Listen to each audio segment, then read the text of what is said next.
You know, it was mainly to do with the fact that it ultimately comes down to the fact that it was such a good script. It was really the best script I'd read, that I'd been sent in the months coming up to the end of Potter. The story is a great story, and it's chilling and frightening and also very exciting in parts. But also it does more than your average horror film does. It's not just there to scare you. It's also a comment on grief and bereavement and death, and the effects that the death of a loved one can have on your life if you don't somehow find it in you to move on.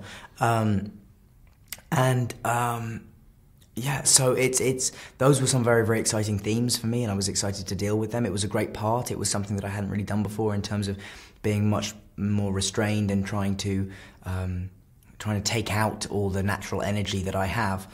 And then I met the director, James, and I immediately liked him very much and saw him, you know, as a young, hungry, ambitious director who had big ambitions for the film. And yeah, I was just very happy to be a part of it. Well, I mean, some of the crew, it's the British film industry is I mean, it's big, but it's also fairly small. So there were some people that came over from Potter, so it wasn't that first day of school thing where you just go in knowing absolutely no one. So that was a comfort, but also it was lovely. You know, one of the things I love most about my job is the fact I get to meet so many people, and you know, and I get to meet, you know, and the British crews are great, and I love working with them, and I always have worked with them. So it's a place I'm very, very comfortable working. So I had a great time. It didn't feel unnatural to me. It maybe is slightly more jarring for everybody else because, of course, they've seen me as in a schoolboy uniform for the best part of 10 years. But, you know, I'm now 22 and I was 21 when we filmed it. So, you know, I feel I'm moving slightly more into adulthood. So it didn't seem like a totally unnatural jump or too big of a stretch to play. I mean, because he's only supposed to be 25, so it's not too much of a difference. So no, but it was just very exciting to, you know, to step out of those robes and to suddenly see my name on the call sheet next to a different character's name was very exciting. The film is about a young lawyer, Arthur Kipps, played by myself, who is given this job to go and organise the paperwork of a recently deceased woman in a rural English town, and it seems very ordinary and, you know, unremarkable. And he gets there. As soon as he's there, he senses a presence of something else in this house, and it's within moments he is being tormented by the ghost of, and fighting for his survival against the ghost of this very angry, vengeful woman.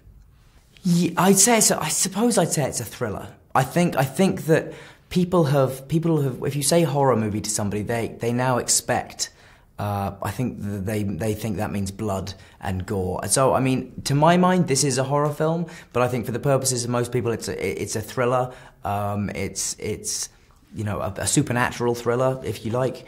But it is absolutely very scary, and there are some horrifying moments in it, although there's never any blood or gore. I do. You know, I'm not as much of a aficionado of it as for instance our director is, who knows horror like the back of his hand. But you know, I love The Shining, Straw Dogs, you know, the original Hammer films I am obviously a fan of. But yeah, no, the modern kind of, any sort of torture porn horror leaves me cold. Dracula I watched growing up a lot, because I watched it at school a lot actually, at the end of the year. And yeah, Peter Cushing was always, everyone always liked Christopher Lee, but I always liked Peter Cushing. I always thought he was just great, and there's no doubt in my mind that had this film been made 40 years ago, he would have beaten me to this part, absolutely.